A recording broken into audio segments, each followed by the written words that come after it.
Hello and welcome back to Wine and Wine with me, Sam Loy, and the lovely Russell Cutting. We've been doing our set review of Innistrad Midnight Hunt, and you've made it all the way to the blue section. If you haven't seen the start of this, we did a cycles and intro section where we talked about some of the mechanics in the set and some of the larger things we think about it overall. So if you'd like to see that and also find out what we're drinking today, then that is the place to start. However, onto the blue cards, and Russell, here we have Lear. Yeah, Leah, Disciple of the Drowned.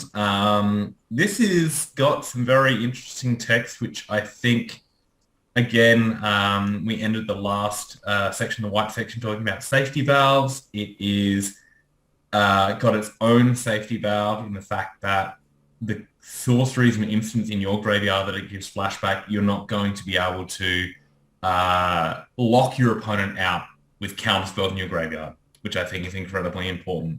So it promotes progressive, proactive gameplay and value, but it doesn't do a drowning impression where it's going to lock your opponent out of it. So yeah, obviously spells can't be countered, cuts both ways, just to clarify that. Just they can't be. Not yours, not your opponent's. That being said, they can still be targeted, so go if you like. Yeah. Yeah. So this, I suppose, has implications for Historic, where Passing Flames doesn't exist at the moment. So it does a good impression of Passing Flames. If you wanted a Storm thing that was mono blue, I don't see that working in Modern. But hey, who the hell knows? To me, this reads as like Storm hard mode, right? Like that you have to keep a creature alive at the same time you're storming, and that creature costs 5. And it costs a lot. Yeah. Yeah. I don't think this card's really good, but I think the effect is really cool. I really like the theme on it. A big Game of Thrones fan here, and having a Disciple of the Drowned God in Magic has taken too long. I feel like it's a natural fit for Innistrad. I don't know. I really like it. I strongly feel that it may be fun in some extreme brews, but mostly I think it's just really open-ended, and I like to see cards printed with an open-ended design. Yeah, and I think it's one of the things I don't touch on ever enough. Like Commander players are probably going to love this card. I think this does a lot of stuff. It promotes kind of fun and value for the person involved, and also like stops anti-fun measures. So also historic brawl play? Maybe. Oh yeah, for sure. Will it see much standard play? I'm not sure. Will it see brawl play? Probably, absolutely. Will it see play in all formats? Maybe not. Will it see play in casual? Absolutely. And it's just a very interesting design that we haven't seen too much of. So it's got a lot of good words, but like I, again, really appreciate this design approach where they are implementing safety valves on the potentially broken cards that they're printing. So hopefully we're not going to see this Fires of Invention bullshit that we had to deal with a while ago. Yeah, good stuff, and great notes, and I totally agree. Big fan of the card. Sorry for swearing. I don't care. Yeah. Hey, we're drinking wine. These may get more sweary as you go along because we're drinking more wine as we go along. That's true. All right, so okay, that's enough on Lear, and let's get to something which may be a little bit better than Lear. Oh, good. This card is so dope. I love such it. a huge fan. I love it. I love so a this lot is of the flip cards of symmetry with this is like asymmetry, you know? yeah. So this is basically your new updated version of Glenelendra Archmage slash something that protects your own spells in mirrors and stuff like that. So this is a blue card that protects against blue strategies, and I'm a huge fan of this. This is such a cool card. It's good. I've been talking to my brother who's got a full-powered Vintage Cube, Mox and all, and we were talking about whether this actually does replace Glenelendra Archmage or not. I don't think it is a replacement. I think it's an also. No, they have very different roles. Whereas this has Glenelendra Archmage is basically double reactive. So react, double negate. You land something on turn 4, and then if it survives, Glenelendra Archmage provides absolute protection for 2 turns. Whereas this is react and then proact. That being said, resolving a 2-mana spell is a lot easier than resolving a 4-mana 2/2, you know? Yeah. So on Yeah. rate as just a playable body in a, let's say, like a tempo aggro blue deck, which they tend to see standard play when there's enough support. This is gonna counter all my wraths when I'm trying to beat that deck, and Oh yeah. stop me getting on board as much as I would like to with planeswalkers and the like, artifacts similar. This I destroys also control. sorry. Because like it destroys control because like it said it counters their planeswalk or their wrath, and then if it flips, then like I don't know, like you obviously it says non-creature spells, like your creature can still be countered, but like a lot of the like big whammies, like you can then thought seize unimpeded or whatever unimpeded, like your non-creature spells unimpeded after that, and like a 2-mana, yeah, cool. The Goblin Piker isn't the best, but the Goblin Piker with a Mana Leak stapled is quite good. Yeah. And then it comes back to the 2/2 flyer after it's like it's a 2-for-1 inherently. It's a 2-for-1. It's a very good Windrake on the B side at least, and with relevant text. I think that this is a card that's going to get played into older formats. We're probably, I don't even know how late we're getting with it. The fact that it's a blue card makes me think that there is some chance that you can play this in some older formats. Like if I can pitch this to Force Negation in Modern as well as this other stuff, it's probably okay. It's a human. It's a human. As always, relevant text being a human. I also like that this is the sort of card that in Standard, as far as Standard is concerned, it plays around people holding cards just so that they can wrath. So you can commit a little bit further to the board without getting totally crushed for it. And I think if we're going to see something like a white blue or a green blue Coven deck or anything like that, maybe even a party deck, because this is Wizard as well on both sides, that this will allow you to commit more resources to the board without getting totally crushed by a single spell. Now, they can still probably get you if they've got the targeted removal into the Wrath and all the rest of it, but having the control players jump through those hoops, I think, is pretty good for these archetypes being able to exist. Yeah, I see this in like the 1-2-3 Spirit Historic Modern, potentially less and less, like a great. Oh, actually, I think the gradient peaks around Historic Modern. It's low and Standard, but I still see it being played. But this is a card that I certainly can see being played in both various cubes, unpowered or powered, and 7-point Highlander, which I'm not sure if I've talked too much about it yet, because I don't know if I've seen too many 7-point Highlander cards. This is one that I'm leaning on the fence that it could make an appearance as one of my favorite formats. I'll be trying to play it in 7-point Highlander, but I'm not as good at that format as you, so that'll happen a lot. So it's a good card. I love it, and I just love the Malevolent Hermit. I love his scowl. He's just like so angry. He's so grumpy.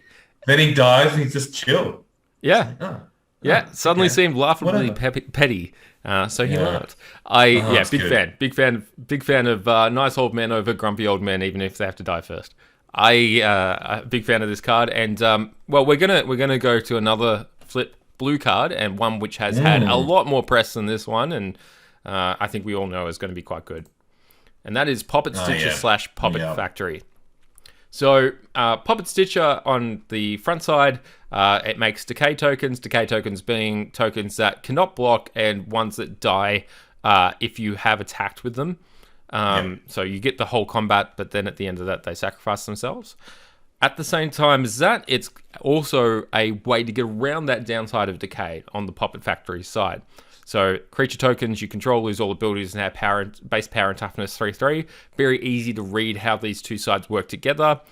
The important thing to me about this card, and one of the things that I've found people misreading about this card, is both sides have a May clause.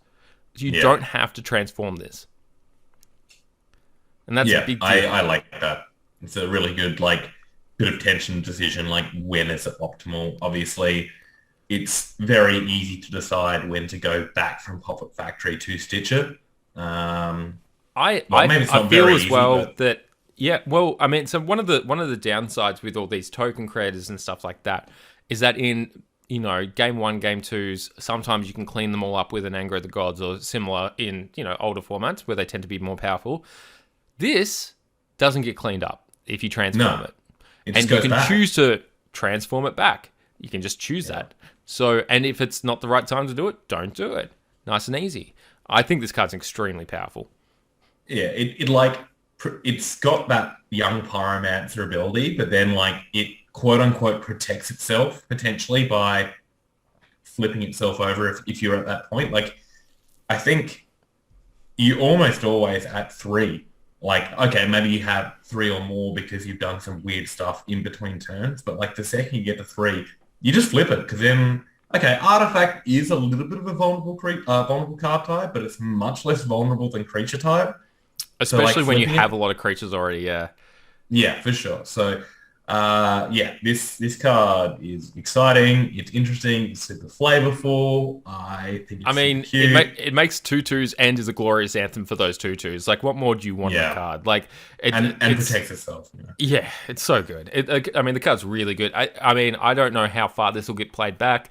Again, these things are really open-ended in older formats, and Wraths get less played though. So we'll see. I know it's going to get played in Historic with because Young Pyromancer is legal in that format as well. Yeah. Highly suspect it's going to get played alongside Sedgemoor Witch in Standard.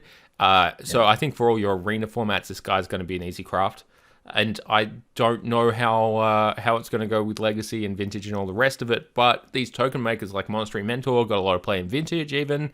So this is instant or sorcery. It's not like a prowess trigger like Monastery Mentor is, so it's probably not going to actually make it there. But look, if we're even making the comparison to Monastery Mentor, that should sort of let you guys know what sort of power level we're talking about here. Again, to bring up the 7-point Highlander, absolutely. I often play what's called Sprout West, which is red, blue, green, kind of like small creatures with prowess and spells. This is my Monastery Mentor, which I very much look forward to at least playing with it out of the board. Yeah, to do a similar thing because you are just playing a lot of cantrips and the like. So That deck sounds gas, by the way. I'll have to get you to send me the list. I win a lot with it. It's very good. Yeah, cool. But like even outside of Sproweth, and I've been working on like a straight blue-red Xerox deck.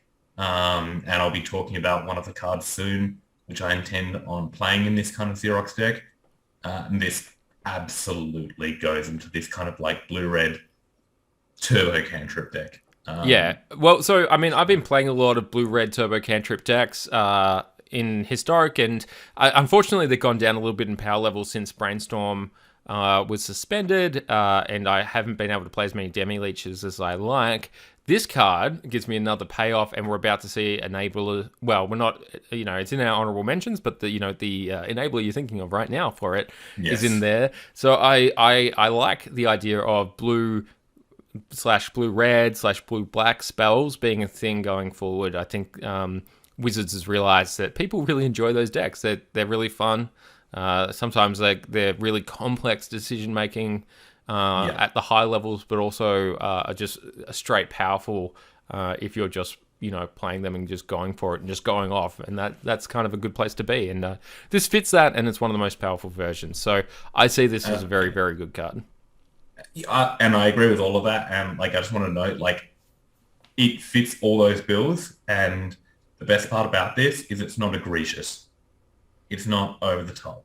Like, yeah, it's checks and balances, right? Doesn't immediately transforms on upkeep. Exactly. Only transform if you've actually gone off with it. Once it does start doing its thing, it sort of protects you because you've done the thing already. It allows you to have some more chances at getting your game plan off, which these cards haven't always done. So yeah, big fan. But I think both of us are a big fan of this card. Beautiful. All right, let's move on. More Transformers. Does every card in this set have 2 faces? I hope so. It doesn't, but like I hope so. I think this card's really good, and Russell, you can speak on that. But just in terms of theme, this thing is really cool. It's cute. Super cute. Werewolves on a boat. Werewolves on a boat. I'm sick of these MFing werewolves on this MFing boat. Yeah, this is Monday to Friday boat. Yeah. Again, these werewolves are better, quote unquote, than their previous iterations because they can immediately come down on their backside. So we talked about in the white section about the Cathar that might or might not be better on its backside. This is certainly better on its backside. but the front side is still fine. A 2-mana unblockable looter. We haven't had this in a while. Wizards have shied away from 2-mana looters. They found them too powerful. We used to have Merfolk looter pretty much as like a staple. All the time, and then they pushed it too far with Jace. 3-mana. Yeah. And then they made them 3-mana for a while, and now we have a 2-mana looter. It's better than a Merfolk looter because when you tap it, you ping them for 1. And then should it happen that it flips, it becomes a saboteur, I suppose they call it. Yeah, it's like an Ophidian, right? Ophidian, yeah. Yeah. I actually And it can't be blocked still. Why can't it be blocked? It's a big freaking werewolf. Because it's on a boat, brother. Come on. It's on a boat. Okay, so I actually have a hot take on this one, and I think that this card is already completely playable, and I think that it's going to get better when we get the next set, because I think, and hold me to this, but I think we're getting Madness in the next set. And being able to draw a card, discard a card on the front side of this is going to be legit close to Ophidian, and also maybe enabling other stuff. So if that is the case, if we do end up in that spot, I like both sides of the card totally fine. The front side, though, goes way up in value. And it started as a playable. So I think that, for me, I'm going to see how the pre-order prices work out and all the rest of it. But I may buy a few copies of this if it ends up a bit cheaper, because I think this is sneaky a little bit better than it looks. So this is one that I think purely fits into Standard. I don't see this traversing any further than that. No, I agree with that. Yeah, within Standard confines, I think it has a lot of potential if your estimation of the future is real and Madness does become a thing. Its value triples, potentially. Well, Madness is pretty good in Historic as well, but it doesn't need the enabler. It may get into like a mid-level format like Historic if they need the 2-drop in the blue tempo deck. I don't know if they do though, and I don't know if this is even powerful enough to get played there. So I think you're right that this is a standard only card. But it's a firmly good standard card. Like it's a really good one. I think we're talking about some other cards that were like quite good in maybe older formats, but not quite good enough for standard, which is a weird thing to say just because the synergies don't line up. Mm-hmm. But just on a power rate, overall rate, we're looking at something that was deemed quote unquote too powerful for standard returning, slightly better, which I think now coincides to where the standard power level goes. And that's on the front side only. And the back side is a good improvement. The fact that it still cannot be blocked and then it just becomes raw card advantage instead of just like card filtering. I think this is a winner. I also really like the fact that it's a creature with a push power level, but that power level isn't in its stats. Yes. That's cool. Exactly. Like it's the abilities. Like it doesn't threaten games quickly, but it does provide inevitability. A lot of resource to close down the opponent's options. Yeah. Yeah. I'm hoping that it does become played. I feel like it should be. If it doesn't, I'll be a little bit sad, but this is a really nice Looter Ophidian crossover. Yeah, no, completely agree. Good stuff. I love it. This is a card I like to play with. Yep. Yeah. Well, from a card that you like to play with, and I like to play with as well, but to a card that mostly, I feel like it printed it for me. Like, what is this? What were they thinking? Memory deluge. A faux factual fiction. This is so good. A faux factual fiction. I mean, is it though? Like, it's so much better. Better is a little bit up to debate because putting things in a graveyard can often be a boon. But yeah, that's true. But then it kind of looks like a factual fiction, and then a dig through time, which is the flashback is where this gets over cards. The limit for me. This card is so good. Like, we had Behold the Multiverse, which was surviving rotation, and it's been replaced. This card is better. That was a common though. That was a rare. Well, I mean, I guess it has to. Hey, hold on. Behold the Multiverse costs single blue. This is double blue. That's true. It is true. No, this card's bonkers. It's absolutely bonkers. It's nuts. Really, really good. And for anyone who's playing Historic and has been getting sick of Narset ruining their day, this doesn't draw cards. It puts them in your hand. So you get around that downside, which is fantastic. I just think this thing is just... For all the control mages out there, I see you, I feel you, and I agree. Here you are. This thing is sick. Here's a present. I give this. Here's a present. We were rewarded for our faith And they just been printing good creatures this whole time, and now they're printing good spells. How nice is this? All you had to do was turn your brain into a sea of memories and have your eyes bleed out your head.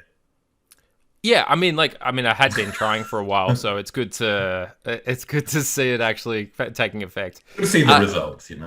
Yeah, I mean, the sea is a rough mistress. Anyway, so this card, I think we both just agree that this is a really good card, but it wants to be played in certain decks. I can see this getting played in mid-range decks that want it from the front side, and then, you know, games will happen to go long in some formats, and then maybe they want it because of that. But mostly this is a hard control reward, that if you're playing a very, very hard control deck, this is your payoff for doing that. It's pure card advantage and card selection all in one. Yeah. And this is a replacement for, in a lot of sets, what would be a very unfun Planeswalker. So if you had a Teferi, Hero of Dominaria or something like that in previous sets, and you hated that play pattern, which a lot of people did, and fair enough, this is a card that allows those decks to get rewarded similarly, but at the same time not feel as terrible when you end up losing the game and it takes another 20 minutes and all the rest of it. So, yeah, I'm a big fan of this card. Yeah, it's a very good position and point of power. And, yeah, I think with control decks, Blue Blaze control decks have been kept sustained for quite a while on what we've been given with Behold the Multiverse and its ilk. And this is just like a good, hey, we see you, kick it up a notch. This has got, as if control is viable, this is in that deck as a 3, probably a 4 of. But it's not busted. It's good. I like it. I look at this card and I'm excited by it, but it doesn't make me nervous.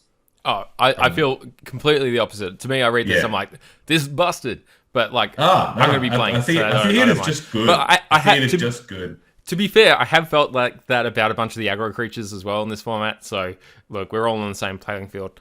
I'm excited, but I'm not like, oh, fuck, again. Go through this again.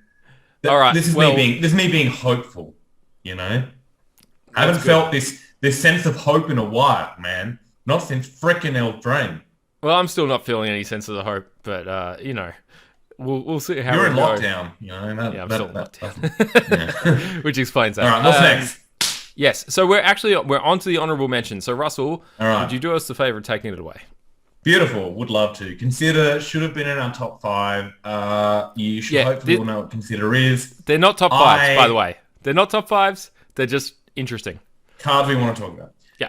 Consider is potentially the best card in the entire set. It is the opt that surveil. So instead of looking at the top card and you can put it at the bottom of your library, you can just put it into your graveyard and draw a card. So it's 1-mana cantrip. I hate this because I bought some beautiful invasion ops and they are now completely worthless and obsolete. Because this is good news, Russell. Good news, Russell. My Demi-Leech decks will be using both. So yeah, good, lovely. Yeah. In 9 out of 10 cases, it's completely obsolete opt. It is bridging the gap between Serum Visions and Thought Scour. It is going to be an incredibly important card. It is an added boon that Innistrad is presenting both flashback. What's the thing with the creatures come back? Yeah. Whatever that is, the thing where you flash the creature back on the other side. All my brain says is exhume, but it's not. It's make a spirit. Whatever, exhume. Make the spirit side, the flippy thingy. Make a spirit guy. Yeah. We have a graveyard base set, and it's a 1-mana cantrip that sometimes is actually going to be a 2-for-1 for 1 mana, which is disgusting. This is very much bordering on the card and a half to 2-for-1 for 1 mana. Which do you think this card's better than Thought Scour? I think in some situations it is. Thought Scour is for turbo graveyard decks. It has its role. I actually think that most decks that play Thought Scour at the moment that have survived, I'm not saying every deck possible, but most of the decks would prefer this. Given that... I agree. Yeah. It gives you card selection. Blind draws are kind of rough in a lot of formats. Yes. So if you're looking for that extra land, This is providing a much better opportunity for that. If you are looking for a card, this is better because it gives you the opt half. If you are looking to purely fuel the graveyard, you would rather this than opt, but you would rather Thought Scour than this. But 80% of the time, you'd rather this because it does both. It's a very, very, very good cantrip. I think this actually takes a spot as the premier cantrip in Modern. Yeah. I'm just thinking, because it's instant speed as well. So that is what pushes in my mind it above something which Serum. No, I mean Vision, it's not a long bow to draw really. Opta saw more success in Modern than people thought when Opt first got its reprint. But by the way, as someone who was for a long time calling for Opt to get printed into Standard, and they finally did it, I was very good choice. Oh, I mean, this is a 7-point Highlander thing. So for those out there who don't know what 7-point Highlander is, don't worry about it, but ask us later. I was look at it though; it's very good. Yo, Opt's play pattern is amazing, and it's also not so powerful as a Preordain or a Ponder or whatever. And this is better than that. So it's going to get played. It's going to get lots of play. Yeah. So we have there a is a card later Anticipate. that we'll talk about. Yes, I just wanted to finish. There is a card later that I will potentially say is the best card in this set. Yeah. Consider is certainly like in contention with that. So I just want to say, even though we didn't talk about length, an innocuous common may just be the most most impactful card or whatever. Most impactful card, thank you. Yeah. Couple of reprints. Dissipate. This was played last time it was reprinted, or the first time it was reprinted in Innistrad as a good counter spell. I was going to say that was in Mirage. Mirage, then Innistrad, then this. It's got pedigree. It's a cancel that exiles. Yeah, enough said. I don't think it's will good. See some play. I don't think it's good enough. But you know, it may be. Delver of Secrets, I also don't think is going to get any play in Standard or Historic, but I expect people to try and let me know, and if it is getting played, I will immediately jump on their bandwagon. The first time it was printed, I want to say Delver has never been played outside of formats where it has been legal next to either Brainstorm or Attack from Probe. Or Ponder. Which was about the same time. In Standard, it was printed. In Standard, it was played alongside both Ponder and Gitaxian Probe, and then it's only otherwise been played in Brainstorm formats.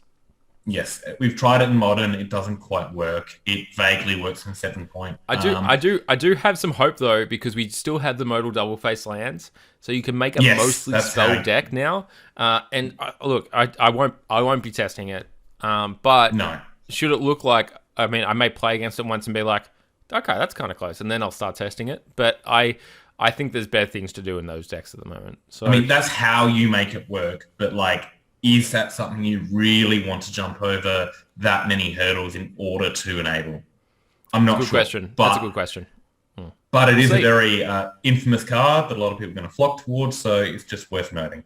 Hey, someone will solve it. Possibly the most important card of this entire set, personally, one of two is Sludge Monster. As a Sludge Monster, Russell, they printed our card finally. Finally be represented in a Magic set. It's nice to be seen, isn't it? Nice to be seen. We enjoy the Sludge. We are the Sludge. We worship the Sludge. All hail the Sludge. I pray at the altar of the Sludge Monster every day. Once a morning, if not twice. Look, I push down on my French press, and the Sludge is pure, and I take it into my system, and I am complete. I mean, I have an espresso machine, so my first rite of passage of every day is to walk downstairs and turn it on, allow my sludge machine to heat up, and then I take a little walk outside, and then the housemate goes and has one with a smoke and all the rest of it. And look, the sludge flows through all of us, and we don't deserve it, but we do need it. We do appreciate, we do worship anyone who actually listens to this. For one, I'm sorry. And for two, if you do open a foil for Sludge Monster, do feel free to DM me. I will do some unholy things to get it off you. So, yeah. All right. Thanks very much, guys. And with And that, we will see you in the next video, which is around the black cards. And bye. bye.